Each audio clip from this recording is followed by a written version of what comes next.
یہ رات تمہارے لیے اس قدر اذیتناک بنا دوں گا کہ تم پل پل اپنی موت مانگو گی، لیکن اسفند خان تمہیں مرنے بھی نہیں دے گا۔ بے ساختہ اس کے کانوں میں یہ الفاظ گونجے تھے۔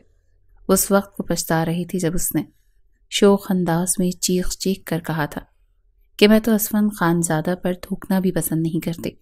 پتہ نہیں کیا سمجھتا ہے خود کو، مگر آج وہ اسی کی سیج سجائے بیٹھی تھی۔ اندھیرے کمرے میں مدھم روشنی جل رہی تھی، مگر اس کی روشنی میں بھی وحشت بسی ہوئی تھی۔ بیڈ کے سرخ گلاب بکھرے ہوئے تھے، مگر ان کی خوشبو میں بے بسی کی مہک شامل ہو چکی تھی۔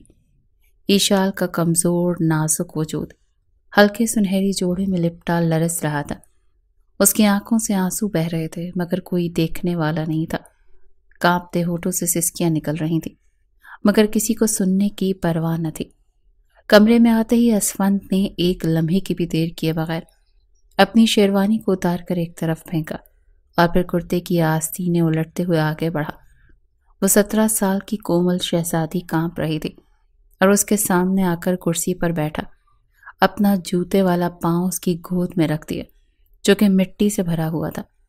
دونوں ہاتھ اپنی گردن کے پیچھے رکھ کر انگڑائی لینے کے انداز میں کہنے لگا، ہاں تو محترمہ کیا فرما رہی تھیں آپ؟ وہ گھبرائی تھی جب وہ کہنے لگا کہ جوتا اتارو، میری شکل کیا دیکھ رہی ہو۔ اس نے اسفند کا پاؤں چھٹکنا چاہا، لیکن جس طرح گھوری سے اسے دیکھا مجبوراً اسے اس کے جوتے اتار کر ایک طرف رکھنے پڑے۔ پھر کہنے لگا، جانتی ہو پرانے وقتوں میں بیویاں شادی کی پہلی رات سہاگ رات منانے سے پہلے کیا کرتی تھیں؟ وہ اپنے شوہر کے پاؤں دھو کر پیتی تھیں۔ جاؤ شاباش، آج یہ رسم میں تم سے ادا کروانا چاہتا ہوں۔ یہ الفاظ سن کر تو ایشال کو ابکائی آنے لگی۔ گھبراتے ہوئے کہنے لگی، میں مر جاؤں گی لیکن کبھی بھی ایسا کچھ نہیں کروں گی۔ وہ کہنے لگا کہ اچھا، یہ تو وقت ہی بتائے گا۔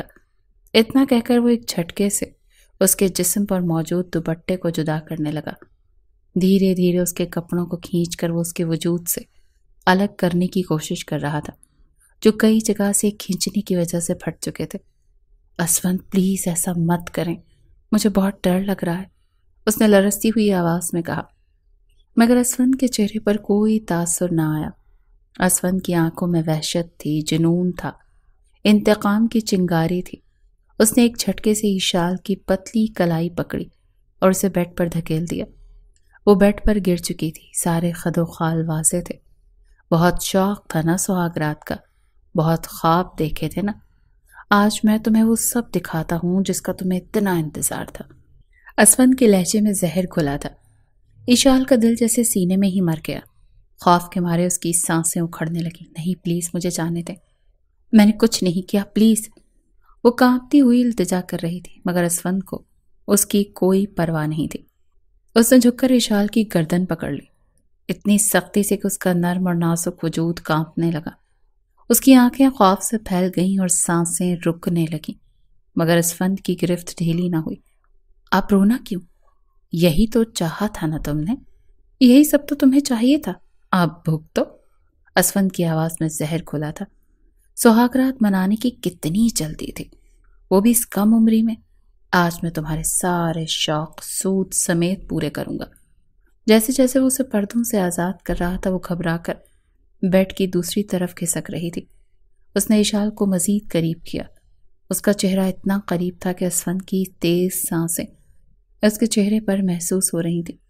میں تمہیں بتاؤں گا کہ مرد کا غصہ کیا ہوتا ہے، میں تمہیں سکھاؤں گا کہ جب عزت پر انگلی اٹھتی ہے تو کیسا لگتا ہے۔ اسفند کی گرفت اور سخت ہو گئی تھی۔ ایشال کا پورا وجود لرز اٹھا۔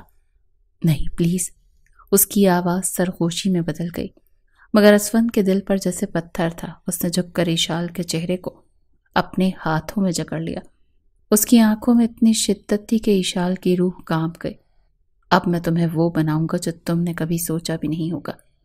اسفند کے لب اس کے قریب آئے اور اگلے ہی پل وہ اس کے لبوں پر اپنی شدتیں لٹانے لگا۔ ایک جانب لب اس کی چیخوں کو قابو کیے ہوئے تھے اور دوسری جانب بڑی شدت اور ظالمانہ انداز میں اسفند کے ہاتھ اس کے نازک وجود پر گرفت بڑھا رہے تھے۔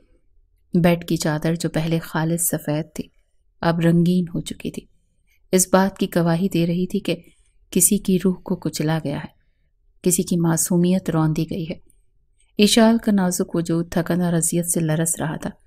اس کا سنہری جوڑا بے ترتیب ہو چکا تھا، اس کے بال الجھے ہوئے تھے اور جسم پر نیل کے نشان کہانی سنا رہے تھے کہ وہ رات کیسی گزری تھی۔ بس پلیز بس کریں، مجھ پر رحم کریں، وہ سسک سسک کر گڑ گڑا رہی تھی، مگر اسفند خانزادہ کے چہرے پر کوئی رحم نہیں تھا۔ اب رحم چاہیے؟ جب زبان چلاتی تھی تب یہ نہیں سوچا تھا کہ یہ دن بھی دیکھنے پڑیں گے؟ اسفند کا لہجہ زہر آلود تھا، اس کی آنکھوں میں وحشت تھی، ایک عجیب سا جنون تھا، جیسے وہ کسی اور ہی دنیا میں ہو۔ ایشال کی آنکھوں میں آنسوؤں کے ساتھ بے بسی تھی۔ خدا کے لیے بس کریں، میں مر جاؤں گی، میرے پیٹ میں شدید درد ہو رہا ہے، میری سانس رک جائے گی۔ کہاں وہ 17 سال کی اور کہاں 30 سال کا اسفند خانزادہ؟ مگر اسفند کی گرفت اور مضبوط ہو گئی۔ نہیں، ابھی مرنے کا وقت نہیں آیا، ابھی تو سزا باقی ہے۔ اس کی آواز میں انتقام تھا، شدید انتقام، جیسے وہ ایشال کو ہر لفظ ہر جملے کا حساب چکانا چاہتا ہو۔ ایشال کی سسکیاں دم توڑ رہی تھی اور اس کا وجود ٹھنڈا ہو رہا تھا۔ وہ نیم بے ہوشی کی کیفیت میں جا چکی تھی۔ درد کی شدت اتنی تھی کہ اس کا ذہن مفلوج ہو رہا تھا، ہر چیز دھندلا رہی تھی۔ آخری بار جب اسفند نے ایک جھٹکا دیا تو ایشال کے لب کپ کپائے، اس کے آنسو تکیے میں جذب ہو رہے تھے۔ کانپتے ہونٹوں سے وہ صرف ایک جملہ نکال سکی، میری غلطی اتنی بڑی نہیں تھی جتنی آپ نے مجھے سزا دی، میں آپ کو کبھی معاف نہیں کروں گی اسفند خانزادہ۔ اسفند نے پل بھر کو اپنی گرفت ڈھیلی کی، اس کے دل میں جیسے کچھ چبھا ہو۔ وہ ایک پل کو ساکت ہوا، اس کے کانوں میں جیسے کوئی پرانی گونج سنائی دینے لگی ہو، کوئی پاگل عورت ہوگی جو اس اسفند سے شادی کرے گی، میں تو اس کی طرف دیکھ کر تھوکنا بھی پسند نہیں کرتی۔ یہ الفاظ اس کے ذہن میں گونج رہے تھے، جیسے کسی نے زور سے دروازہ بند کیا ہو اور اس کی باز گشت اس کے دماغ میں قید ہو گئی ہو۔ یہ الفاظ تھے کہ ایک بار پھر اسفند کی شدتوں میں پہلے سے بھی زیادہ اضافہ ہونے لگا۔ یہی الفاظ تھے جو کچھ دن پہلے ایشال نے کہے تھے، ہنستے ہوئے، مذاق اڑاتے ہوئے، اس کی چھوٹی بہن کے سامنے۔ اس نے ایشال کی بے جان کمزور وجود پر نظر ڈالی جو بے ہوشی کی کیفیت میں تھا۔ اس کی پلکیں لرز رہی تھیں اور ہونٹوں پر ابھی بھی درد کی سرگوشی باقی تھی، مگر اسفند خانزادہ نے خود کو سخت کر لیا۔ اس نے چہرہ دوسری طرف موڑا اور لب بھینچ لیے۔ یہ سزا تھی، ہاں یہ سزا ہی تو تھی، اور وہ سزا دے چکا تھا۔ بے جان وجود گواہ تھا کہ اس کی روح کو بری طرح پامال کیا گیا تھا۔ ایشال بے ہوش تھی، مکمل بے سدھ، مگر اسفند خانزادہ کے جنون نے اس کی بے ہوشی کی بھی پرواہ نہیں کی۔ وہ رات بھر اس پر ظلم ڈھاتا رہا، 3 بار اس سے وہ حق جتایا جو اس کا تھا، مگر محبت سے نہیں، نفرت سے، انتقام سے۔ اور جب اس کے وحشی جذبے تسکین پا گئے تو وہ تھک کر سو گیا، جیسے کچھ ہوا ہی نہ ہو۔ صبح کی روشنی کھڑکی سے اندر آئی تو کمرے میں صرف تباہی تھی۔ گلاب کی خوشبو اب بدبو میں بدل چکی تھی۔ ایشال نے پلکیں جھپکائیں، اس کے جسم میں ایک شدید ٹیس اٹھی، جیسے کسی نے اس کی ہڈیوں کو توڑ دیا ہو۔ آہ! وہ کر رہی، کمر اور پیٹ میں ایسا درد تھا جیسے کسی نے اسے رون ڈالا ہو۔ وہ اپنی جگہ سے ہلنے کی کوشش کر رہی تھی، مگر ہر حرکت پر درد کی تیز لہر اس کے پورے جسم میں دوڑ جاتی۔ آنکھوں میں آنسو تھے اور ہونٹوں پر کپ کپاہٹ۔ وہ رات یاد آ رہی تھی، وہ درندہ صفت رویا، وہ جبر، وہ انتقام، اور تبھی اس کے کانوں میں ایک آواز پڑی، اٹھو۔ اس نے خوف سے آنکھیں کھولی، سامنے اسفند خانزادہ کھڑا تھا۔ اس کی نظریں اب بھی سخت تھیں، وہ دل میں رحم کا نام و نشان نہیں تھا۔ اس نے ایک جھٹکے سے ایشال کو گردن سے پکڑ کر اوپر اٹھا لیا، اتنی شدت سے کہ ایشال کی سانسیں رکنے لگیں۔ یہ تمہاری سزا تھی، سمجھی؟ میں نے تمہیں یوں ہی کچلنا تھا، تمہیں رون کر تسکین حاصل کرنی تھی۔ اسفند کا لہجہ زہر سے بھرا تھا۔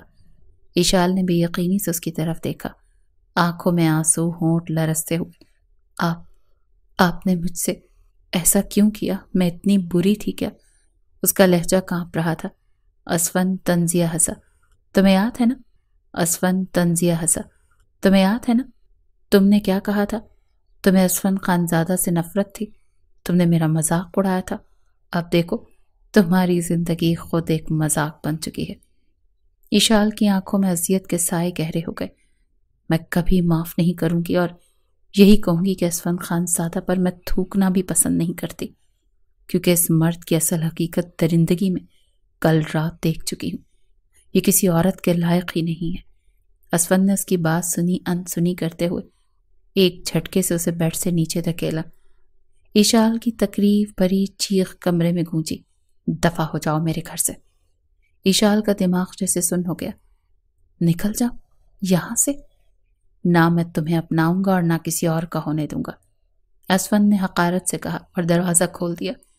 اشال نے ٹوٹے وجود کے ساتھ اس کی طرف دیکھا، آنکھوں میں بے یقینی، دل میں درد، مگر سب سے زیادہ خوف کہ وہ کہاں جائے گی۔ مجھے پرواہ نہیں، شہر ہو یا جنگل، جہنم میں جاؤ، مگر اس گھر میں مزید ایک لمحہ بھی رہنے کی ضرورت نہیں۔ اور اگلے ہی لمحے وہ اشال کو دروازے سے باہر دھکیل چکا تھا۔ وہ نازک وجود جو ساری رات کی اذیت سہ چکا تھا اب فرش پر پڑا تھا، تنہا، برباد اور بے یار و مددگار۔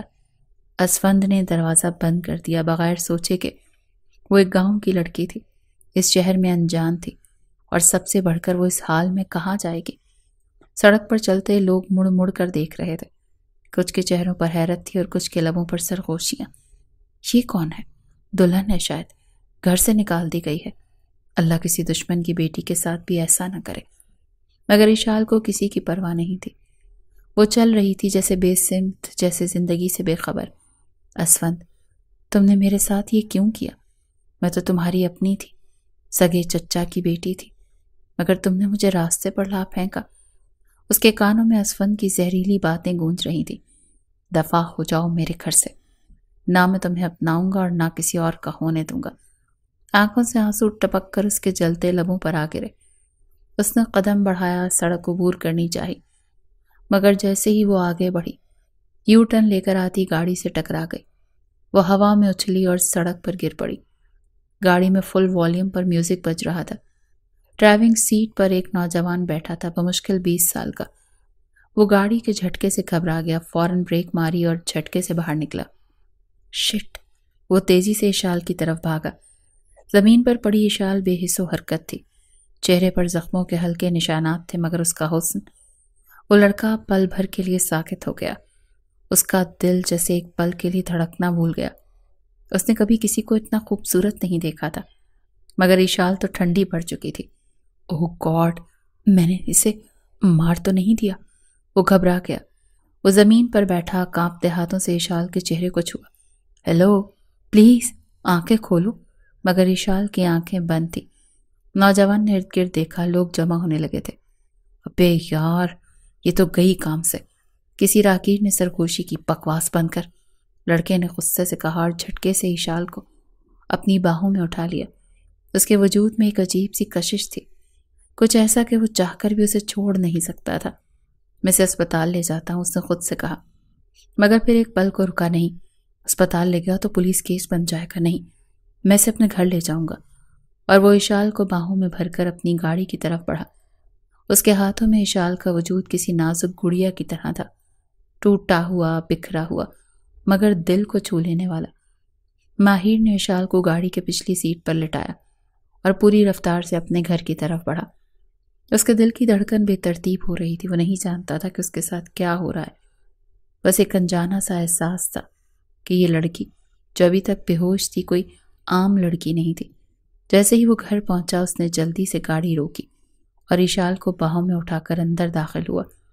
ارے یہ کس کو اٹھا لائے ہو تو؟ حشمت بیگم کی گھبرائی ہوئی آواز گونجی۔ وہ ہال میں بیٹھی چائے پی رہی تھی، مگر اپنے بیٹے کو ایک بے ہوش لڑکی اٹھائے دیکھ کر حیران اور پریشان ہو گئی۔ اماں بتاتا ہوں، صبر رکھو۔ مگر حشمت بیگم نے جب بیٹے کو اس جوان لڑکی کے ساتھ دیکھا اور جس طرح کی حالت میں تھی وہ، آخر وہ بھی ایک عورت تھی، حالات کی نزاکت کو سمجھتی تھی، فوراً گھور کر بیٹے کو دیکھ کر کہنے لگی، کیا کیا ہے تو نے اس لڑکی کے ساتھ؟ بتاؤ مجھے، اسی لیے تجھے لاکھوں روپے سے بھرا ہوا کارڈ جیب میں تھما رکھا ہے کہ تم ایسی لڑکیوں کے ساتھ راتیں گزارتا پھرے اور پھر معاملہ بگڑے اور اٹھا کر گھر لے آئے؟ شرم نہیں آئی تجھے؟ ارے کتنے کی خریدی ہے یہ؟ حشمت بیگم تو ہمیشہ کی طرح اپنے خدشات ظاہر کرنے لگی۔ اسے بیڈ پر لٹانے کے بعد ماہر نے پلٹ کر اپنی ماں کو دیکھا۔ دونوں ہاتھ ماں کے سامنے جوڑ کر کہنے لگا، میری اماں، کچھ خدا کا خوف کر لیا کریں۔ کیا میں تجھے اتنا گیا گزرا لگ رہا ہوں کہ میں لڑکیوں کے ساتھ وقت گزارتا پھروں گا؟ کبھی کبھی تو مجھے لگتا ہے کہ تو میری ماں ہی نہیں ہے۔ وہ غصے سے بڑبڑایا تو حشمت بیگم بھی فوراً سے چھینپ سی گئی، کہنے لگی، کون ہے یہ لڑکی؟ مجبوراً ماہر کو اپنی ماں کو سب کچھ بتانا پڑا، جس کے بعد وہ کہنے لگی، مجھے تو لگتا ہے اس کے ساتھ کسی نے غلط کر کے چھوڑ دیا۔ دلہن بنی لڑکی دیکھ تو کتنی پیاری ہے، کم عمر بھی دکھتی ہے۔ میں چائے کے گھونٹ جلدی جلدی حلق کے نیچے اتارتی ٹکر ٹکر ایشال کو بھی دیکھ رہی تھی۔ کچھ گھنٹے بعد ڈاکٹر نے ایشال کو دیکھ کر تسلی دی کہ وہ خطرے سے باہر ہے، مگر شدید صدمے اور کمزوری میں۔ دوا دے کر وہ چلا گیا، مگر حشمت بیگم اب بھی بے چین تھی۔ بیٹا، یہ جاگے گی تو نہ جانے کیا کرے گی، ہمیں اس کے گھر والوں کو خبر دینی چاہیے۔ ہاں، مگر پہلے دیکھ تو لیں کہ یہ ہوش میں آ کر کیا کہتی ہے، اور اگر آپ کے پاس کوئی جادوئی کبوتر ہے تو آپ کو فوراً سے اس کے گھر والوں کو پتہ دے دیں تاکہ وہ منہ چڑھا کر بولا تو حشمت بیگم نے فوراً اپنا جوتا اتار کر اس کی کمر پر دے مارا۔ ان کا بیٹا شروع ہی سے ایسا تھا، وہ خود بھی ایسے ہی تھی۔ حشمت بیگم نے یہ دوسری شادی کی تھی۔ پہلی شادی ماہر کے باپ کے ساتھ تھی، جو ہر وقت تانے دیتا رہتا تھا، مار پیٹ کرتا رہتا تھا۔ شروع میں تو حشمت بیگم نے اس کے سارے ظلم سہے، لیکن پھر جب بیٹا 10 سال کو پہنچا اور ظلم سہ کر تھک گئی تو اپنے شوہر کے ساتھ منہ زور ہو گئی۔ اب تو دونوں جب لڑتے تو پورا گاؤں سنا کرتا تھا۔ پھر ایک روز ان کا شوہر مر گیا، بچائی اپنی زندگی اپنے بیٹے کے ساتھ گزارنے کے۔ حشمت بیگم نے فوراً کہہ دیا کہ رشتہ والیوں کو اگر کوئی اچھا امیر کبیر شخص مجھے میرے بیٹے کے ساتھ اپنانا چاہے تو میں حاضر ہوں۔ حشمت بیگم وقت کے ساتھ ساتھ کافی تیز اور شاطر ہو چکی تھی، لیکن کبھی بھی کسی کو غلط مشورہ نہیں دیتی تھی۔ ہاں، اپنے اور اپنے بیٹوں کی خوشی کے لیے خود غرض ضرور ہو چکی تھی۔ ایک 70 سالہ بوڑھے کا رشتہ 30 سال کی حشمت کے لیے آیا تھا، چونکہ امیر تھا اسی لیے فوراً قبول کر لیا۔ 5 سال بعد ہی وہ شخص اللہ کو پیارا ہو چکا تھا، اور اس کے بعد سے اس کی ساری جائیداد حشمت اور ماہر کو مل چکی تھی۔ یوں یہ دونوں امیر تو ہو چکے تھے، لیکن ابھی بھی ان کے انداز اور اطوار وہی گاؤں والے طور طریقے بستے تھے۔ انہیں اتنے بڑے محل نما گھر میں رہتے دیکھ کر جب کوئی ان سے بات کرتا تو لہجے سے چھلکنے والا گاؤں کا لہجہ اور پھر وہی بدتمیزانہ انداز سن کر اکثر لوگ حیرت میں مبتلا ہو جاتے تھے۔ کچھ دیر بعد ایشال کی پلکیں ہلی، وہ کراہتے ہوئے ہوش میں آئی۔ آنکھیں کھولتے ہی وہ چھت کو گھورنے لگی۔ یہ جگہ، یہ در و دیوار سب اجنبی تھا۔ اس نے ہلنے کی کوشش کی مگر جسم میں شدید درد تھا۔ ذہن میں صرف ایک ہی سوال تھا، میں کہاں ہوں؟ کمرہ سنسان تھا، وہ تنہا تھی۔ امی، اس کے کانپتے لبوں سے سرگوشی نکلی۔ امی پلیز میرے پاس آؤ، مجھے ڈر لگ رہا ہے۔ اس کی آنکھوں سے آنسو بہنے لگے۔ وہ بند کمرے میں خود کو بالکل بے یار و مددگار محسوس کر رہی تھی، مگر وہ نہیں جانتی تھی کہ باہر کوئی تھا جو اس کی بے بسی کو سن رہا تھا۔ ہوش میں آتے ہی شال کی پلکیں بوجھل انداز میں کھلی، آنکھوں کے گرد سوجن تھی، پورا جسم جیسے زخموں سے چور تھا۔ کمرے میں مدھم روشنی تھی، دیواروں پر اجنبی تصویریں، چھت پر لگا پنکھا آہستہ آہستہ سے گھوم رہا تھا۔ وہ کہاں تھی؟ یہ جگہ کون سی تھی؟ دماغ دھندلا ہو رہا تھا، مگر جیسے ہی اس نے اپنی سانس بحال کی، ماضی کسی بگولی کی طرح اس کے ذہن میں اتر آیا۔ گاؤں کی حویلی، وسیع آنگن، اونچی دیواریں۔ وہ اپنی حویلی کو صاف دیکھ سکتی تھی، جہاں وہ پیدا ہوئی، پلی بڑی، جہاں ماں باپ کی محبت تھی، جہاں اس کے چچا اور چچی نے بھی ہمیشہ شفقت سے پالا تھا۔ مگر اس حویلی میں ایک ایسا شخص بھی تھا جسے وہ کبھی سمجھ نہیں پائی تھی، اسفند خان۔ بچپن سے ہی وہ روایتی جاگیرداروں کی طرح سخت مزاج تھا، چہرے پر ہر وقت سنجیدگی اور آنکھوں میں وہ روب جس نے سب کو اس سے ڈرا رکھا تھا۔ وہ کم ہی بات کرتا تھا اور جب بھی کرتا تھا تو حوص جمانے کے لیے۔ ایشال کے لیے وہ ہمیشہ ایک پہیلی رہا تھا، ایک ایسا شخص جو ہر وقت غصے میں رہتا تھا، ہر بات میں ضد کرتا اور سب سے بڑھ کر اسے ناپسند کرتا۔ وہ اکثر اسے آنکھیں دکھاتا، مگر ایشال بھی کسی سے کم نہ تھی۔ وہ چنچل، شرارتی اور شوخ مزاج تھے۔ اسفند جتنا خاموش تھا وہ اتنی ہی باتونی تھی۔ وہ اکثر اسفند کی بہن رانیہ کے ساتھ اس کی بدخوئی کیا کرتے تھے۔ اسفند کو اپنی بہن کی یہ بے تکلفی پسند نہیں تھی، اور ایشال کی شوخیوں سے تو اسے ویسے ہی شدید نفرت تھی۔ ہمیشہ اپنا کمرہ بند رکھتا، یہاں تک کہ ملازموں کو بھی کمرے میں داخل ہونے کی اجازت نہیں تھی۔ صرف اس کی ماں تھی جو اس کے کمرے میں جا کر صاف صفائی کے لیے کرتے۔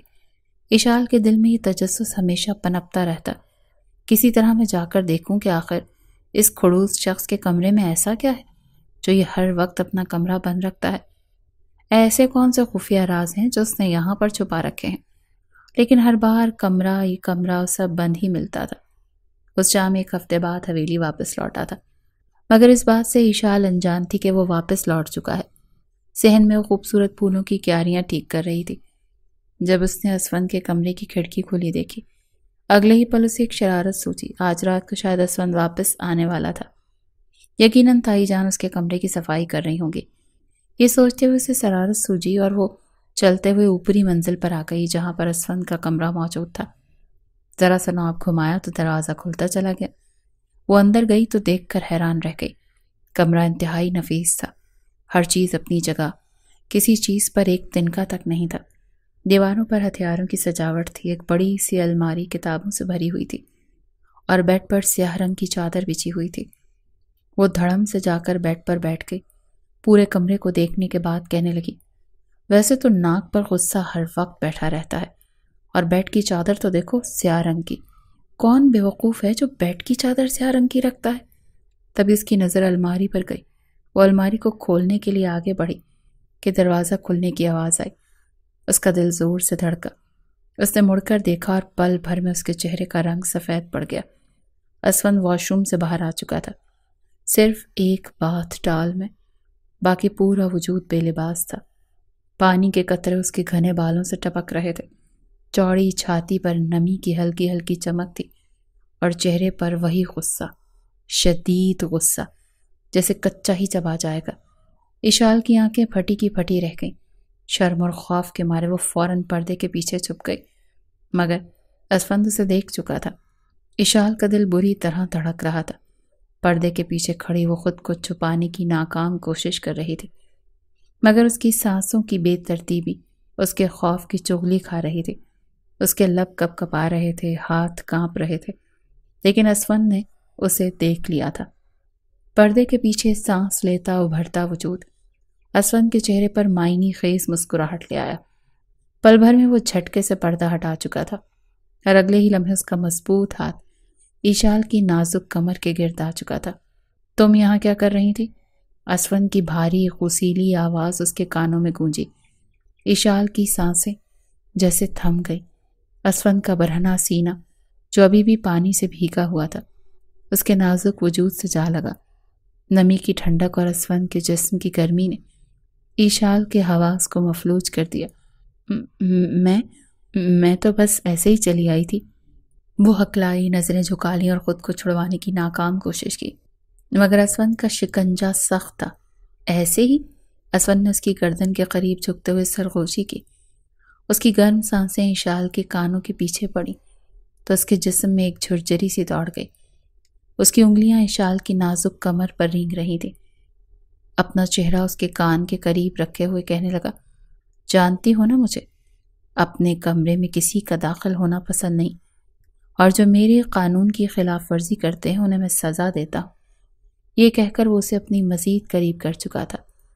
نازک سی لڑکی کو گھبراتا ہوا دیکھ کر لطف اندوز ہو رہا تھا۔ بڑی مشکل سے اشال کہنے لگی، سوری، مجھے اندازہ نہیں تھا، میں تو بس آپ کے کمرے کی صاف صفائی کرنے کے لیے آئی تھی۔ لیکن وہ اس کے چہرے پر نظریں گاڑ کر کہنے لگا، اچھا، صاف صفائی کرنے کے لیے آئی تھی تو پھر پردے کے پیچھے کیوں چھپی؟ چور کی داڑھی میں تنکا ہے نا؟ یہ کہہ کر اس نے اشال کی ٹھوڑی کو سختی سے پکڑا، اس کا چہرہ اپنے قریب کیا اور اس کی بڑی بڑی آنکھوں میں جھانک کر کہا، تمہیں سزا ملنی چاہیے اشال۔ اشال کے لب مزید کپ کپائے۔ سزا؟ اس کے لبوں سے بمشکل نکلا، اور اگلے ہی لمحے اسفند نے اپنا چہرہ جھکایا، اپنے سخت لب اشال کے نرم لبوں پر رکھ دیے۔ اشال کی آنکھیں یکدم پھیل گئیں۔ اسے ہلکے سے نہیں چوم رہا تھا، بلکہ جیسے اپنے غصے اور جنون میں اسے اپنے اندر جذب کر رہا تھا۔ اشال نے مزاحمت کی، اپنے ہاتھوں سے اسے دھکا دیا، مگر اسفند نے اور سختی سے اسے اپنی گرفت میں لے لیا۔ چھوڑو مجھے، وہ مدھم سی آواز میں بولی، مگر اسفند کے کانوں میں جیسے کچھ نہیں پڑا۔ وہ جان بوجھ کر اسے بے بس محسوس کروا رہا تھا، جان بوجھ کر اس کی بے بسی میں مزہ لے رہا تھا۔ اشال کا دم گھٹنے لگا۔ اس نے خود کو پوری طاقت سے پیچھے کیا تو اسفند نے آخر کار اسے آزاد کر دیا، مگر جانے سے پہلے وہ اشال کے ہونٹوں کو ہلکے سے کاٹ چکا تھا۔ اس نے خود کو پوری طاقت سے پیچھے کیا تو اسفند نے آخر کار اسے آزاد کر دیا۔ اشال نے جلدی سے لبوں پر ہاتھ پھیرا۔ اس کی سانسیں بری طرح اکھڑی ہوئی تھیں۔ اسفند نے اس کی گردن کے قریب جھک کر سرگوشی کی۔ دوبارہ میرے کمرے میں آئیں تو تمہارا کنوارا پن سلامت نہیں بچے گا اشال۔ یہ کہتے اس نے اشال کو جھٹکے سے چھوڑا تھا۔ اشال قدم پیچھے ہٹاتے ہٹاتے دیوار سے جا لگی۔ اس کی آنکھوں میں بے یقینی تھی، چہرہ شرم، خوف اور حیرانی سے سرخ ہو چکا تھا۔ یہ اسفند واقعی ایک درندہ تھا۔ اشال کو وہ شام بار بار یاد آتی جب اسفند نے اسے سزا کے نام پر اپنے لبوں کی سختی میں قید کر لیا تھا۔ وہ جب بھی اس پل کو یاد کرتی اس کا پورا جسم کانپ اٹھتا۔ وہ اسفند سے بچنے کی ہر ممکن کوشش کر رہی تھی۔ گھر میں کہیں بھی جاتی پہلے ادھر ادھر نظر دوڑاتی کہ کہیں وہ آس پاس تو نہیں۔ وہ اس کی نگاہوں کی شدت دوبارہ سہنے کے لیے تیار نہیں تھی، مگر وہ جانتی تھی یہ زیادہ دیر نہیں چلے گا۔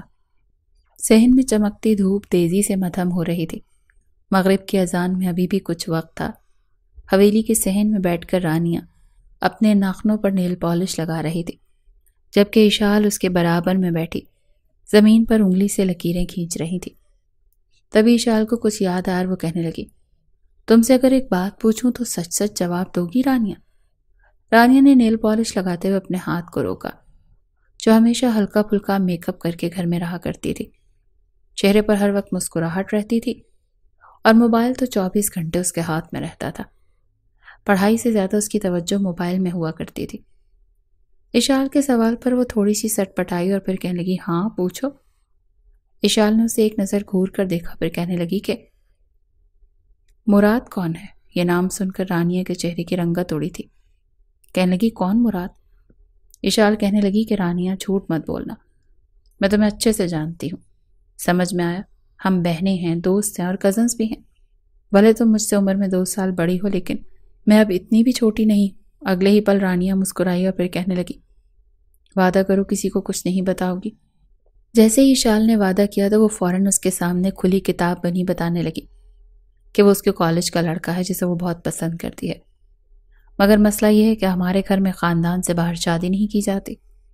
وہ بار بار مجھ سے شادی کرنے کو کہتا ہے لیکن مجھے بھائی سے ڈر لگتا ہے، اگر بھائی کو پتہ چل گیا تو وہ تو میری جان ہی لے لیں گے۔ اسفند کا نام سن کر اشال کے ماتھے پر بل پڑ چکے تھے۔ کہنے لگی، اتنا تو اپنے ماں باپ سے نہیں ڈرتی جتنا تم اپنے بھائی سے ڈرتی ہو۔ اگر تم واقعی اس کے ساتھ زندگی گزارنا چاہتی ہو تو بجائے اسفند بھائی سے بات کرنے کے اپنے ماں باپ کو بتاؤ، اور سب سے پہلے تو مراد کو کہو کہ رشتہ لے کر ہمارے گھر آئے۔ میں تمہارے ساتھ ہوں، اسفند کی مرضی کبھی بھی تم پر مسلط نہیں ہونے دوں گی۔ وہ دونوں باتیں کر رہی تھی جب وہاں پر اسفند آ گیا اور کہنے لگا، کیا باتیں ہو رہی ہیں؟ کون سا رشتہ؟ رانیہ کے تو چہرے کی رنگت اڑ گئی، مگر فوراً اس کے سامنے 2 ٹک لہجے میں کھڑی ہو کر کہنے لگی کہ یہ ہمارا پرسنل میٹر ہے۔ آپ کو کسی نے تمیز نہیں سکھائی کہ 2 لڑکیاں بیٹھ کر باتیں کر رہی ہوں تو اس میں کباب میں ہڈی نہیں بنتے، ان کی پرائیویٹ باتیں بھی ہو سکتی ہیں۔ رانیہ کی تو جان نکلی تھی، جبکہ اسفند اسے گھور کر دیکھتا رہ گیا۔ کہنے لگا، میں تمہارے منہ لگنا پسند ہی نہیں کرتا، بلا وجہ کالی بلی بن کر میرا راستہ مت کاٹا کرو۔ یہ کہہ کر وہ وہاں سے جا چکے تھے، جبکہ اپنے بھائی کو یوں تڑختا دیکھ کر رانیہ اگلے ہی پل مسکرائی تھی۔ کتنا مزہ آئے گا نا بھائی کی شادی پر، رانیہ نے اچانک خوشی سے کہا۔ اشال نے سر اٹھایا اور بیزاری سے اسے دیکھا۔ تمہارا بھائی شادی کے لائق بھی ہے؟ وہ ناک چڑھا کر بولی۔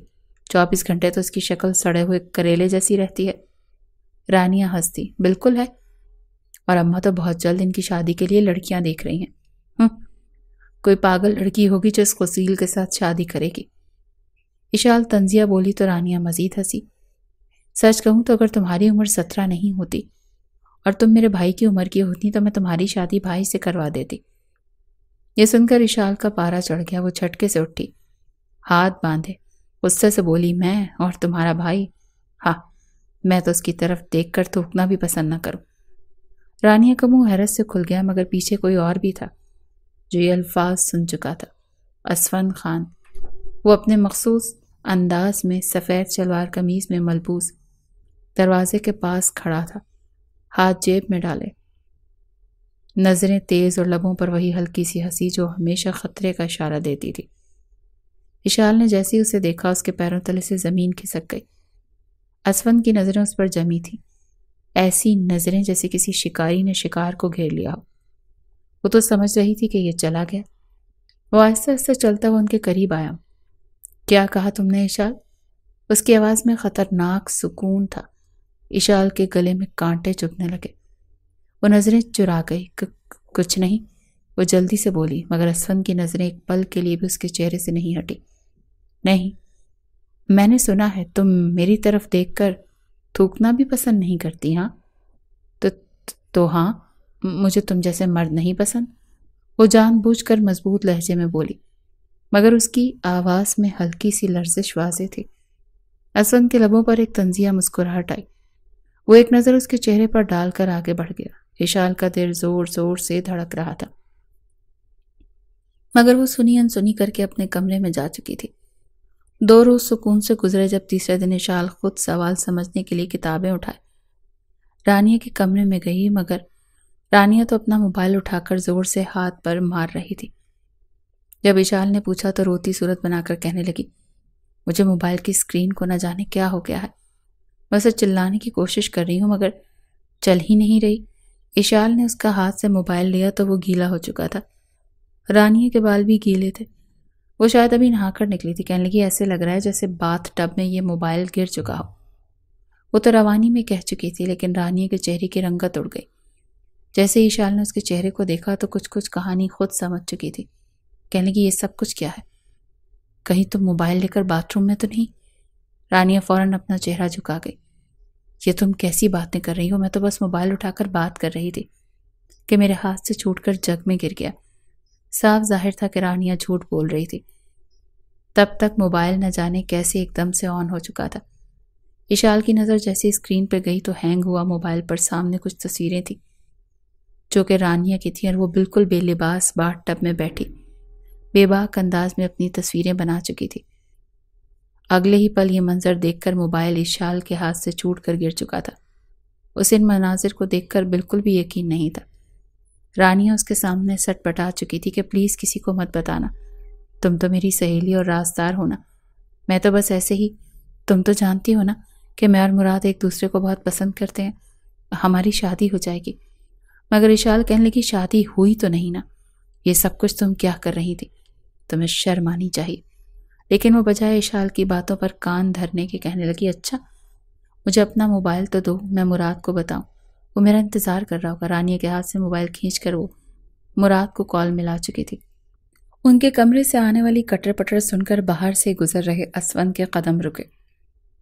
وہ دھڑلے سے دروازہ کھول کر اندر داخل ہوا۔ رات کو 11:30 بج رہے تھے۔ حویلی کی در و دیوار پر خاموشی چھا چکی تھی، سب سو چکے تھے۔ یہ تم دونوں ہی ہڑبڑا کر اسے دیکھنے لگی۔ سب سے پہلے گھور کر اپنی بہن کو اور پھر اشال کو دیکھا تھا۔ کہنے لگا، کیا ہو رہا ہے یہاں پر؟ سوئی نہیں ہو تم دونوں؟ زمین پر گرے ہوئے موبائل کو فوراً اشال نے چھپا کر اپنے پیچھے کیا، مگر اسفند کو شک کی بو آنے لگی۔ آگے بڑھا کر رانیہ کے ہاتھ سے موبائل لے لیا جہاں پر مراد کی کال اٹینڈ ہو چکی تھی۔ وہ ہیلو کہہ رہا تھا۔ لڑکے کی آواز سن کر اسفند کا پارا چڑھ گیا۔ رانیہ سے کہنے لگا، کون ہے یہ؟ اشال تو پیچھے کھڑی یہ منظر دیکھ رہی تھی۔ اسفند خانزادہ کے غصے سے آخر کون بے خبر تھا؟ رانیہ کے رہے سہے حواس بھی جانے لگے۔ بار بار اشال کی طرف دیکھنے لگی کہ کوئی بہانہ بنا کر، مگر وہ کیا کرتی؟ مسلسل اسفند سے سوال کر رہا تھا، یہاں تک کہ وہ دیوار سے جا لگی۔ کہنے لگا کہ اگر تم نے اگلے 10 سیکنڈ کے اندر مجھے اس لڑکے کے بارے میں نہ بتایا تو میں یہیں پہ کھڑے کھڑے تمہیں چیر کر 2 ٹکڑوں میں تقسیم کر دوں گا۔ آنکھیں بند کر کے رانیہ نے کھولیں اور سامنے اشال کو گھبرایا ہوا چہرہ تھا۔ اسفند کہنے لگا، بار بار اسے کیوں دیکھ رہی ہو؟ مجھے سچ بتاؤ۔ رانیہ جو کچھ کہا، اشال کے تو پیروں کے نیچے سے زمین نکل چکی تھی۔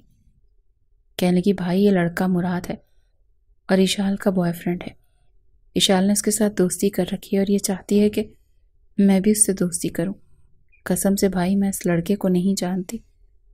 یہ الفاظ سننا تھا کہ اسفند کے ماتھے پر بل مزید گہرے ہو گئے۔ اشال پتھر کی مورت بن چکی تھی۔ اسے یقین ہی نہیں آ رہا تھا کہ رانیہ، جسے وہ بالکل اپنی بہنوں جیسا سمجھتی تھی، وہ اتنا بڑا جھوٹ بھی کبھی بولے گی۔ اشال فوراً آگے بڑھی اور کہنے لگی کہ نہیں، یہ جھوٹ بول رہی ہے، میں تو اس لڑکی کو جانتی بھی نہیں، یہ تو خود اس سے باتیں کر رہی تھی، میں تو اسے منع کر رہی تھی۔ اسون نے موبائل لیا اور اگلے ہی پل سوال کیا، یہ موبائل کس کا ہے؟ اشال کہنے لگی میرا ہے۔ زوردار تھپڑ وہ اشال کے منہ پر مار چکا تھا۔ کہنے لگا گھٹیا لڑکی، خود تو تم گرے ہوئے کردار کی مالک ہو، اپنے ساتھ ساتھ میری بہن کو بھی بگاڑ رہی تھی۔ رانیہ کو چھوڑ کر اشال کی طرف بڑھا اور اسے بازو سے کھینچ کر کمرے میں لے گیا۔ کہنے لگا تم نے خانزادہ کی بہن کو ورغلانے کی کوشش کی ہے، تمہیں ایسی سزا دوں گا کہ تم یاد رکھو گی۔ کیا کہہ رہی تھی؟ کہ مجھے تھوکنا پسند نہیں کرتی؟ اب میں تمہیں دکھاتا ہوں کہ تمہارا تماشا کیسے بنتا ہے۔ بہت شوق ہے نا بوائے فرینڈز بنانے کا؟ وہ وہی اس کے کمرے میں پٹک کر باہر جا چکا تھا۔ وہ روتے ہوئے اسے یقین دلا رہی تھی کہ میں نے ایسا کچھ نہیں کیا، رانیہ جھوٹ بول رہی ہے، مگر کون یقین کرتا؟ حویلی کے بڑے کمرے میں اسفند، اس کی ماں افسانہ بیگم، اس کی والدہ، اس کے والد کمال صاحب اور دیگر گھر کے بڑے افراد بیٹھے تھے۔ آج گھر میں ایک اہم فیصلہ ہونا تھا، اسفند کی شادی کا۔ افسانہ بیگم کی آنکھوں میں خوشی کی چمک تھی۔ اب فیصلہ یہ کرنا تھا کہ خاندان میں کون سی لڑکی ہمارے اسفند کے لیے بہترین رہے گی۔ کمال صاحب نے سنجیدگی سے سر ہلایا۔ ہاں، خاندان میں بہت سی اچھی بچیاں ہیں، تمہاری چچی کی بیٹی زینب یا تمہارے ماموں کی بیٹی ہیرا، دونوں ہی اچھی ہیں۔ افسانہ بیگم نے خوشی سے بیٹے کی طرف دیکھا۔ اسفند بیٹا، تم خود بھی کچھ کہنا چاہتے ہو؟ کوئی پسند ہے تمہیں؟ کمرے میں مکمل خاموشی چھا گئی۔ جب اسفند نے سیدھا بیٹھتے ہوئے گہری نظر سے سب کو دیکھا اور دھیمے مگر پراسر لہجے میں کہا، مجھے اشال سے شادی کرنی ہے، سب کو سانپ سونکھ گیا۔ افسانہ بیگم نے حیرت سے بیٹے کو دیکھا۔ کمال صاحب نے بھویں چڑھائیں۔ اشال؟ افسانہ بیگم نے دہرایا، ہاں، میں اسی سے شادی کرنا چاہتا ہوں۔ اسفند کا لہجہ مضبوط تھا، جیسے کوئی فیصلہ کر چکا ہو اور اسے بدلنا ممکن نہ ہو۔ کمال صاحب نے تو کچھ دیر سوچا، پھر بولے، لیکن بیٹا تمہاری اور اس کی عمر میں کافی فرق ہے، تم 30 سال کے ہو اور وہ بھی صرف 17 کی ہے۔ اسفند کی آنکھوں میں ایک عجیب سا عزم تھا۔ عمر کا فرق میرے لیے معنی نہیں رکھتا ابو، وہ گھر کی لڑکی ہے، سب کی لاڈلی ہے، اور میں جانتا ہوں کہ وہ میرے لیے بہترین ہے۔ افسانہ بیگم اور کمال صاحب نے ایک دوسرے کی طرف دیکھا، وہ حیران تھے۔ لیکن بیٹا، تم دونوں کی طبیعت میں زمین آسمان کا فرق ہے، تم سنجیدہ ہو، غسیلی طبیعت کے ہو، اور وہ تو شوخ، چنچل اور لاپرواہ سی ہے۔ افسانہ بیگم نے سمجھانے کی کوشش کی۔ اسفند نے گہری سانس لی اور مضبوطی سے کہا، یہ سب مجھے فرق نہیں پڑتا اماں، میرا فیصلہ اٹل ہے، میں اشال سے ہی شادی کروں گا۔ اشال کے ماں باپ رومانہ بیگم اور دانش صاحب بھی وہیں موجود تھے۔ انہوں نے حیرت سے اسفند کی بات سنی اور فوراً ایک دوسرے کی طرف دیکھا۔ ہمیں کوئی اعتراض نہیں، لیکن ہم اشال کی مرضی کے بغیر کوئی فیصلہ نہیں کریں گے، دانش صاحب نے کہا۔ وہ فوراً سنجیدگی سے کہنے لگا، تو جائیے چچا جان، جا کر اشال سے پوچھ کر آئیے، بلکہ آپ لوگ یہیں رکیے، میں خود اس سے بات کر کے آتا ہوں۔ اسفند وہاں سے اٹھ چکا تھا، سیدھا اس کے کمرے میں گیا۔ اشال گھٹنوں میں سر دیے رو رہی تھی۔ جب کمرے میں آتے ہی اسفند نے اسے کہا، تمہارے ماں باپ تم سے سوال کریں گے کہ تم مجھ سے شادی کرنا چاہتی ہو یا نہیں، تم نے لازمی ہاں کرنی ہے۔ یہ کے بعد دیگرے کئی بم گر رہے تھے۔ کہنے لگی، یہ کیسی باتیں کر رہے ہیں آپ، میں کبھی بھی آپ سے شادی نہیں کروں گی، کیونکہ میری زندگی برباد کرنے پر آپ تلے ہیں۔ میں کہہ رہی ہوں نا کہ میں کسی مراد کو نہیں جانتی، وہ آپ کی بہن کا ہی یار ہے جسے میرے پلے باندھ رہی ہے۔ لیکن اپنی بہن کے نام پر غیرت جاگ چکی تھی۔ وہ اسے بالوں سے جکڑ کر کہنے لگا، شٹ اپ، بکواس بند کرو اپنی، چپ چاپ شادی کے لیے ہاں کرو۔ جتنی دیر کرو گی اور میری بہن کے کردار پر بات کرو گی، شادی کے بعد پہلی رات تمہارے لیے اتنی ہی خطرناک ثابت ہوگی۔ اگر تم نے میرے ساتھ شادی کے لیے ہاں نہ کی تو یاد رکھنا، میں تمہارے کرتوت تمہارے ماں باپ کو بتا دوں گا، اور پھر تمہارے ساتھ کیا ہوگا یہ تم اچھی طرح سے جانتی ہو۔ وہ ہر طرح سے راستے بند کر چکا تھا۔ مجبوراً اشال کو اپنے ماں باپ کو پوچھے پر ہاں کرنا ہی پڑا۔ اس کے دل سے جی بھر کر رانیہ کے لیے نفرت اور حقارت نکل رہی تھی، جس نے پلک جھپکتے ہی اپنا کیچڑ اس کے چہرے پر مل دیا تھا اور خود شریف معصوم بنی بیٹھی تھی۔ اسفند اپنی بہن پر جان نچھاور کرتا تھا۔ ساری دنیا ایک طرف اور اسفند کی بہن رانیہ اس کے دل میں الگ ہی مقام رکھتی تھی۔ شادی کا فیصلہ ہو گیا۔ اسفند نے مزید اعلان کیا کہ نکاح کے فوراً بعد میں اشال کو لے کر شہر چلا جاؤں گا، ہم گاؤں میں نہیں رکیں گے۔ یہ سن کر سب نے خوشی خوشی حامی بھر لی۔ رومانہ بیگم اور دانش صاحب بھی اس فیصلے پر مطمئن ہو گئے، کیونکہ انہیں لگا کہ بیٹی شہر میں زیادہ خوش رہے گی۔ پورے خاندان میں خوشی کی لہر دوڑ گئی۔ اشال کا نکاح دھوم دھام سے اسفند کے ساتھ کر دیا گیا۔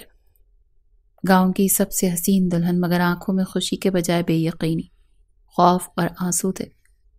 مہندی کی رات وہ اپنے کمرے میں خاموش بیٹھی تھی۔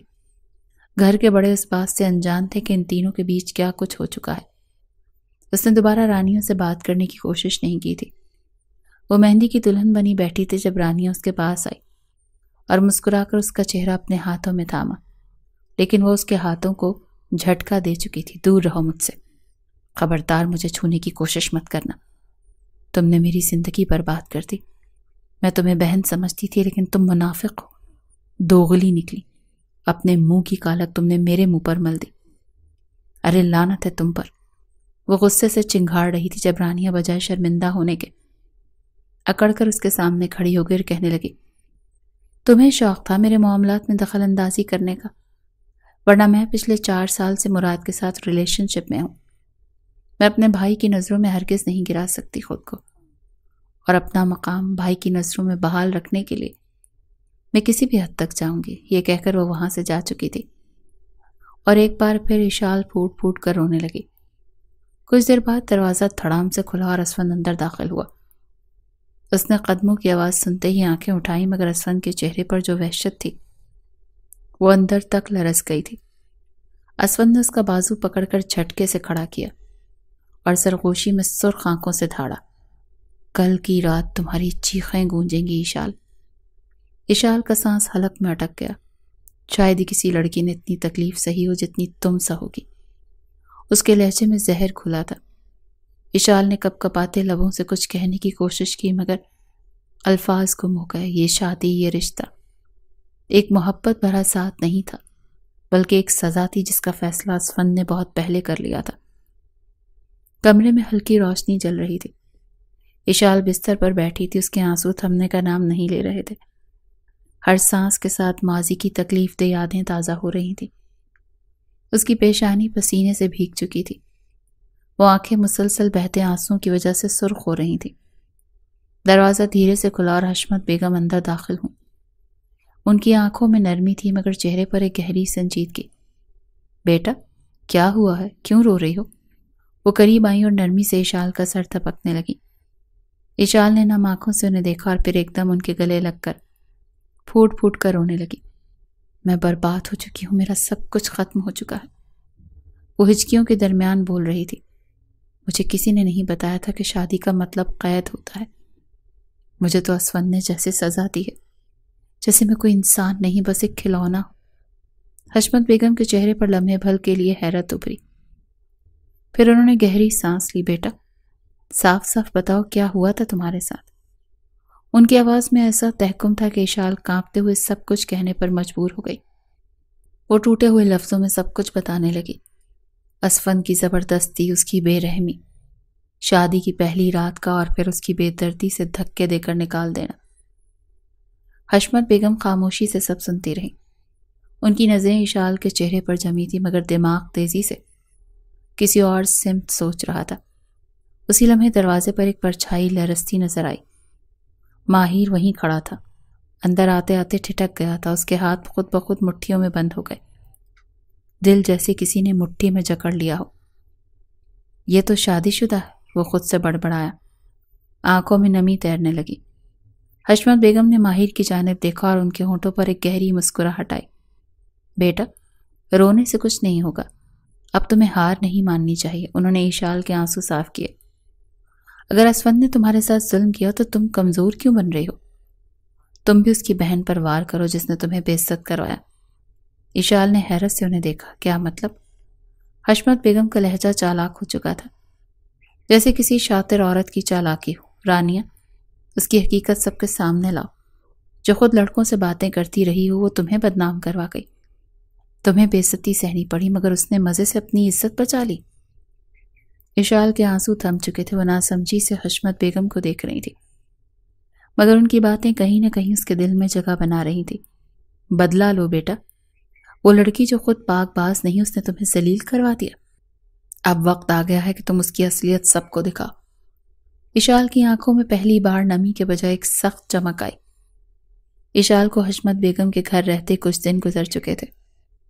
وہ ابھی بھی ذہنی طور پر کمزور تھی مگر اسفند کے کیے گئے ظلم نے اس کے اندر ایک چنگاری جلاتی تھی. وہ پہلے جیسی نہیں رہی تھی. اب وہ کمزور نہیں بلکہ خاموش طوفان بن چکی تھی. ماہر اکثر اسے خاموشی سے گھورتا رہتا تھا جیسے کوئی انکہی کہانی اس کی آنکھوں میں تلاش کر رہا ہو. وہ چاہ کر بھی اپنی نظریں ہٹا نہیں پاتا تھا. ایک شام جب وہ ڈرائنگ روم میں بیٹھا اپنے موبائل سے کھیل رہا تھا اس کی نظر پھر اشال پر پڑی جو کھڑکی کے پاس کھڑی باہر دیکھ رہی تھی. چہرے پر عجیب سا کرب تھا مگر آنکھوں میں ہار نہیں تھی. ماہر نے ایک لمبی سانس لی اور دھیرے سے بڑبڑایا. کیا قسمت ہے میری. زندگی میں پہلی بار کوئی لڑکی پسند آئی, وہ بھی شادی شدہ. اس کے اپنے الفاظ اسے خود ہی چبھے مگر حقیقت یہی تھی. اسفند کا نام آتے ہی اس کا دل کڑنے لگتا تھا. دوسری طرف اسفند خانزادہ کے فون پر روز حویلی سے کال آتی تھی. ہر بار کوئی نہ کوئی پوچھتا اشال سے بات کروا دو, وہ کیسی ہے. لیکن اسفند ہر بار کوئی نہ کوئی بہانہ بنا دیتا. وہ سو رہی ہے, بازار گئی ہے یا میں باہر ہوں. جیسے جیسے وقت گزر رہا تھا ویسے ویسے حویلی میں بے چینی بڑھ رہی تھی. حویلی میں اس روز خوشی کی لہر دوڑ گئی جب ایک اچھا رشتہ آیا رانیہ کے لیے. لڑکے والے بہت اچھے تھے, شہر کے پڑھے لکھے لوگ تھے. رانیہ کے رشتے کے لیے لڑکے والے کل آ رہے ہیں. اسفند تمہیں بھی آنا ہوگا, افسانہ بیگم نے فون پر سخت لہجے میں کہا تھا. اسفند جانا تو چاہتا تھا مگر اشال کے بغیر گیا تو کیا جواب دیتا. کہہ تو چکا تھا کہ ٹھیک ہے آ رہا ہوں. سارے راستے یہی سوچتا رہا کہ کہاں بہانہ بناؤں گا کہ اشال کیوں نہیں آئی. جیسے ہی اسفند نے حویلی میں قدم رکھا اس کی آنکھوں کے سامنے جو منظر آیا اس نے اسے ساکت کر دیا. سامنے اشال کھڑی تھی. یہ یہاں کیا کر رہی ہے. اسفند کے ماتھے پر پسینہ آ گیا. اشال خوبصورت لباس میں ملبوس تھی مگر آنکھوں میں وہی سختی تھی جو اسفند نے کبھی نہیں دیکھی تھی. وہ پہلے والی ڈری سہمی اشال نہیں تھی. اسفند کے دل میں عجیب سی بے چینی ہوئی. یہ کیسے ممکن ہے, میں نے تو اسے شہر میں چھوڑ دیا تھا, اس نے دل میں سوچا. مگر حقیقت یہی تھی کہ اشال یہاں موجود تھی. بالکل پہلے جیسے نہیں بلکہ پہلے سے زیادہ مضبوط اور شاید پہلے سے زیادہ خطرناک. حویلی میں ہر طرف خوشی کا ماحول تھا. سب اپنی اپنی تیاریوں میں مصروف تھے اور اشال سب کے ساتھ عام انداز میں گل مل کر کام کر رہی تھی. اسفند کا اس کو یوں ہنسی خوشی سب کے ساتھ رہنا برداشت نہیں ہو رہا تھا. اس کے دل میں عجیب سی گھٹن ہو رہی تھی جیسے کچھ اس کے اختیار سے باہر جا رہا ہو. یہ کیسے ممکن ہے, میں نے اسے ذلیل کر کے نکالا تھا پھر بھی یہ پرسکون ہے. اسفند نے غصے سے اپنی مٹھیاں بھینچ لیں. کچھ دیر بعد لڑکے والے آ گئے. رانیہ کو سجایا سنوارا گیا مگر اس کا چہرہ اترا ہوا تھا. وہ سب کے سامنے مسکرانے کی کوشش کر رہی تھی مگر اس کی آنکھوں میں بے چینی واضح تھی. جیسے ہی رانیہ چائے لے کر اندر آئی اشال نے جان بوجھ کر آگے بڑھ کر اس کے ہاتھ سے ٹکرا دیا. گرم چائے سیدھا رانیہ کے لباس پر گری اور وہ چیخ اٹھی. اوہو معاف کرنا رانیہ, میرا ہاتھ پھسل گیا, اشال نے معصومیت سے کہا مگر اس کی آنکھوں میں چمک تھی.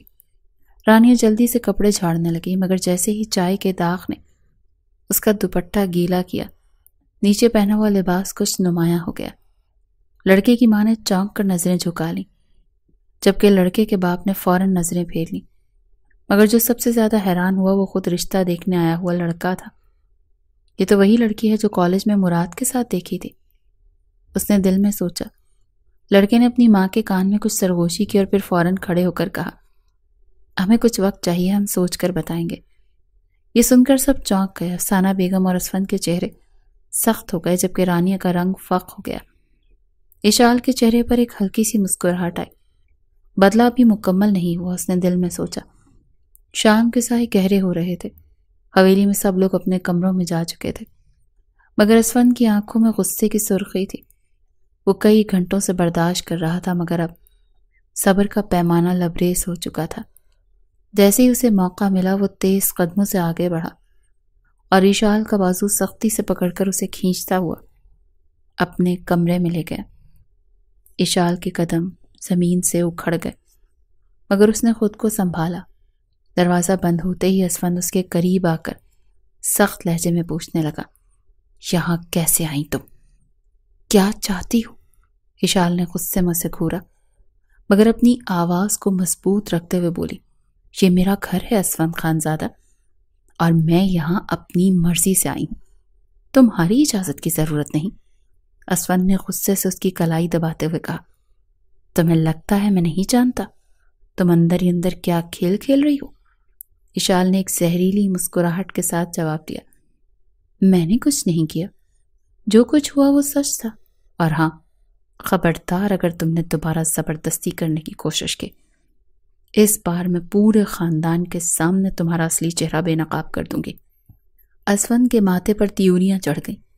اسے اس لڑکی کی یہ بدلی ہوئی شخصیت ناگوار لگ رہی تھی۔ ایشال دروازے کی طرف بڑھنے لگی، مگر پھر رک کر زہریلے انداز میں بولی، ویسے تمہاری بہن بڑی معصوم بنتی ہے، مگر اس کے راز بھی زیادہ دن چھپنے والے نہیں۔ اسفند نے حیرانی سے اسے دیکھا، مگر ایشال کچھ کہے بغیر دروازہ کھول کر باہر نکل گئی۔ اگلے دن حویلی میں ایک اور ہلچل مچ گئی جب ایک اور رشتہ رانیہ کے لیے آیا۔ یہ رشتہ کسی اور کا نہیں بلکہ خود مراد کا تھا۔ میں مراد خانزادہ ہوں اور میں رانیہ کو پسند کرتا ہوں۔ میں عزت کے ساتھ اسے مانگنے آیا ہوں۔ مراد نے پورے اعتماد کے ساتھ کہا، لیکن اس سے پہلے کہ کوئی کچھ کہتا تائی ساس کے فون پر ایک میسج آیا۔ جیسے ہی انہوں نے فون کھولا ان کی آنکھیں حیرت سے پھٹ گئیں۔ یہ کیا ہے؟ ان کے ہاتھ کانپنے لگے۔ فون کی اسکرین پر رانیہ کی نہاتے ہوئے لی گئی تصویریں تھیں جو ایک انجان نمبر سے بھیج دی گئی تھیں۔ پورے کمرے میں خاموشی چھا گئی۔ رانیہ کی ماں کے ہاتھ سے موبائل گرنے والا تھا۔ وہ گڑبڑا کر اپنی بیٹی کو دیکھنے لگی، جبکہ اسفند اور افسانہ بیگم حیرانی سے صورتحال کو سمجھنے کی کوشش کر رہے تھے۔ ایشال ایک کونے میں کھڑی تھی، ہلکی سی مسکراہٹ کے ساتھ۔ اس نے جو کرنا تھا وہ کر چکی تھی۔ رانیہ کی ماں کے چہرے کی رنگت سفید پڑ گئی۔ ان کے ہاتھ کانپنے لگے اور ایک جھٹکے سے سینے پر ہاتھ رکھ کر گرنے لگی۔ یا اللہ، یہ میں کیا دیکھ رہی ہوں؟ وہ چیخی۔ امی! اسفند نے لپک کر انہیں سنبھالا، مگر اسی لمحے ان کے شوہر کمال خان بھی کرسی سے گرتے ہوئے سینے پر ہاتھ رکھ کر ہانپنے لگے۔ ابو! ابو! رانیہ چیخی۔ پورا گھر ماتم کدا بن گیا۔ حویلی میں چیخو پکار مچ گئی۔ نوکر دوڑ کر آئے، سب ہکا بکا رہ گئے۔ ایشال نے ایک نظر رانیہ پر ڈالی جو اپنی بربادی دیکھ کر سکتے میں آ چکی تھی۔ اس نے ہاتھ جوڑ کر ماں باپ کی طرف دیکھا، مگر وہ بے ہوشی کی حالت میں فرش پر پڑے تھے۔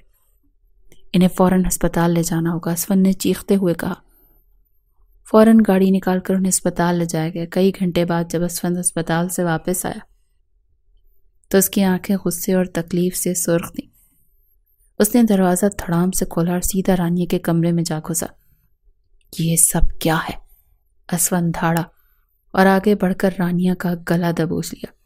بھائی چھوڑیں، مجھ سے سانس نہیں لی جا رہی۔ میں تمہیں زندہ نہیں چھوڑوں گا۔ تم نے ہماری عزت خاک میں ملا دی۔ ہمارے ماں باپ موت کے منہ میں چلے گئے اور تم آرام سے یہاں بیٹھی ہو۔ اسفند کی گرفت سخت ہو گئی تھی۔ رانیہ کی آنکھیں باہر آنے لگیں، سانسیں رکنے لگیں، مگر وہ زور زور سے پیر پٹکنے لگی۔ مگر اسفند کا غصہ کم نہیں ہو رہا تھا۔ تبھی ایشال کی ہنسی کی آواز آئی۔ کیوں؟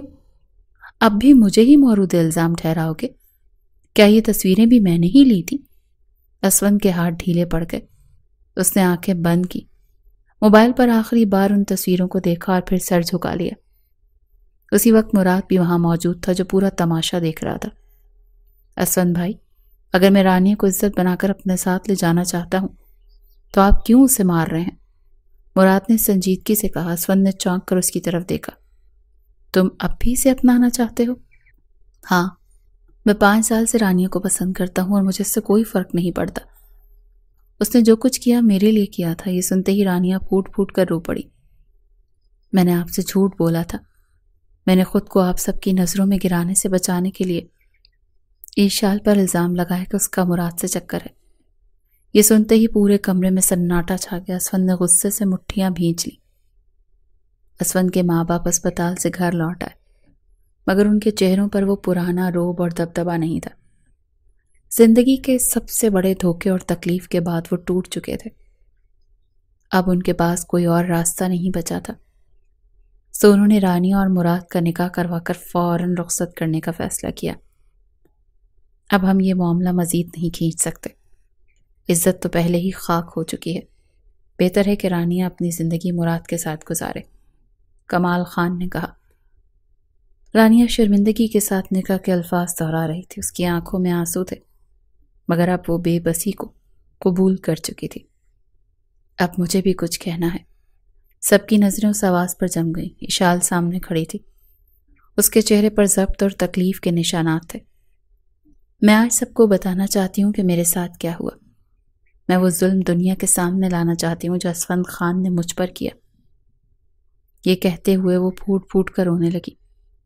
وہ بتانے لگی کہ کیسے اسفند نے اپنی انا کے جنون میں اس کے ساتھ زیادتی کی اور اسے دھکے دے کر گھر سے نکالا، کیسے وہ زخمی حالت میں سڑک پر پڑی رہی، کیسے ماہر اور اس کی ماں نے اسے سہارا دیا، کیسے اس نے اپنا ہر لمحہ خوف میں گزارا۔ کیا یہ میرا قصور تھا کہ میں نہ سمجھی میں بول گئی کہ مجھے اسفند سے شادی نہیں کرنی؟ کیا یہ میرا اتنا بڑا گناہ تھا کہ مجھے اتنی خوفناک سزا دی گئی صرف شک کی بنیاد پر؟ اسفند صاحب نے اپنی بہن کا گناہ میرے سر تھوپ دیا، اور آج جب بہن کی سچائی سامنے آئی تو اسے اسی کے ساتھ رخصت بھی کروا دیا۔ وہ چلائی۔ پورے خاندان میں خاموشی چھا گئی۔ اسفند جو ایک کونے میں کھڑا تھا، اس کا چہرہ زرد پڑ گیا۔ ایشال کے والدین آگے بڑھے۔ ہم اپنی بیٹی کو یہاں نہیں رہنے دیں گے۔ ہم اب اپنی بیٹی کو وہاں لے کر جائیں گے جہاں وہ عزت اور سکون کے ساتھ جی سکے۔ دانش صاحب نے دو ٹوک الفاظ میں کہا۔ جس قدر ہو سکی انہوں نے اسفند کی بے عزتی کی تھی، تذلیل کی تھی۔ ایشال اپنے والدین کے ساتھ اس حویلی کو چھوڑ گئی تھی۔ انہوں نے ایک الگ گھر لے لیا تھا اور ایشال نے اپنے حقوق کے لیے خلا کا مقدمہ دائر کر دیا تھا۔ وہ کہتی رہی کہ جو شخص مجھ پر شک کر کے مجھے برباد کر سکتا ہے، میں اس پر دوبارہ یقین نہیں کر سکتی۔ اسفند نے رو رو کر معافیاں مانگی، مگر ایشال کا دل اس کے لیے پتھر کا ہو چکا تھا۔ تمہاری وجہ سے میں نے اپنی زندگی کی سب سے معصوم لمحے کھو دیے۔ میں نے تکلیف سہی، میں نے خود کو سنبھالا، مگر اب تمہاری معافی میرے کسی کام کی نہیں۔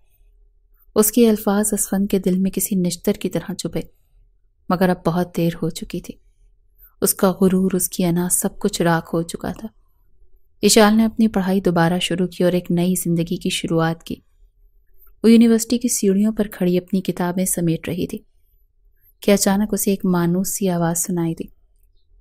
یہ لڑکی مجھے 4 سال پہلے ملی تھی، تب بھی خوبصورت تھی اور آج بھی حسین لگ رہی ہے۔ ایشال نے چونک کر دیکھا۔ ماہر اس کے سامنے کھڑا مسکرا رہا تھا۔ ماہر؟ ہاں، اور تمہیں دیکھ کر مجھے وہی احساس ہو رہا ہے جو پہلے دن ہوا تھا۔ ایشال کی آنکھوں میں حیرت تھی۔ ماہر نے سنجیدگی سے کہا، میں اپنی ماں کو تمہارا رشتہ لے کر بھیجنا چاہتا ہوں، اور اس بار تمہیں میرے ساتھ اپنی پوری زندگی گزارنی ہوگی۔ ایشال نے ایک لمحے کے لیے سوچا، پھر مسکرا دی۔ مجھے کوئی اعتراض نہیں۔ ایشال اور ماہر کا نکاح ہو گیا۔ نکاح کی رات ماہر نے ایشال کو نرمی سے اپنے قریب کیا، مگر اس کی آنکھوں میں محبت اور احترام تھا۔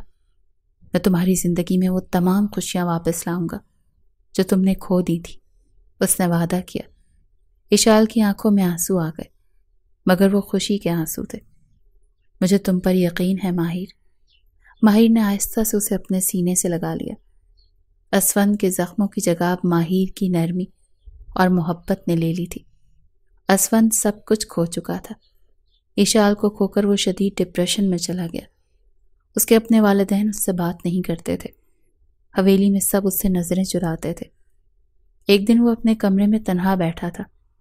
اس نے پرانی تصویریں دیکھی، ایشال کی ہنسی، اس کی معصومیت، سب کچھ جو اس نے اپنے ہاتھوں سے برباد کر دیا تھا۔ اس کے آنسو بہنے لگے۔ کاش میں اپنی انا کے بجائے محبت کو چنا ہوتا۔ وہ چیخ اٹھا، مگر اب اس کے پاس پچھتاوے کے سوا کچھ نہیں بچا تھا۔